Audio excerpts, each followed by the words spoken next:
Dende hoxe ata o domingo poderá visitarse en Ribeira a Feira do Automóvil Híbrido e Eléctrico. A cita, situada na céntrica Praza de España, está organizada pola patronal local en colaboración co Concello. Trátase xa dunha cita consolidada que permite dar a coñecer as novidades do mundo do sector en materia de mobilidade sustentable, eficiente e respetuosa co medio ambiente. Este mediodía tiña lugar a súa inauguración oficial, acto ao que asistiron diversas autoridades locais, entre as que se atopaban o propio presidente da asociación, Francisco Martínez, e o alcalde en funcións, Manuel Ruiz. Eu creo que para calquer ribeirense ver a actividade que a través da Asociación de Empresarios se poda levar a cabo, pois ni máis ni menos son actividades que redundan en todo o que é a actividade do Concello, na súa hostelería, no seu comercio, en todos aqueles que sepan pois atraer os visitantes que sin duda van a vir a esta feira. Eu creo que esta feira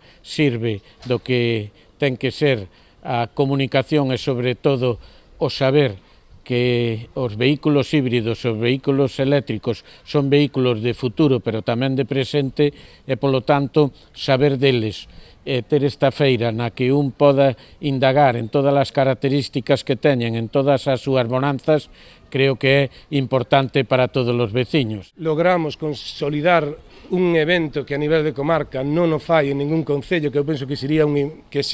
invidiable, pero no bo sentido da palabra, este tipo de actuacións en calquer concello, e iso que tamén seguimos e que queremos pedir que o concello siga apostando pola asociación e nos siga apoiando en ese sentido, non? Queremos pedir disculpas a algunhas marcas que estiveron interesadas este ano en asistir, ao final non puderon participar, unha por motivo de espacios e outra como Tesla, pois mañán ás 6:30 da tarde traerán 13 unidades para que tamén se podan ver como son ese tipo de coches. A feira, na que están presentes ata un total de 13 marcas, un número superior ao de edicións anteriores, prolongarase ata o domingo. A entrada é de balde e o seu horario será ininterrompido, de 10 da mañá a 8 da tarde.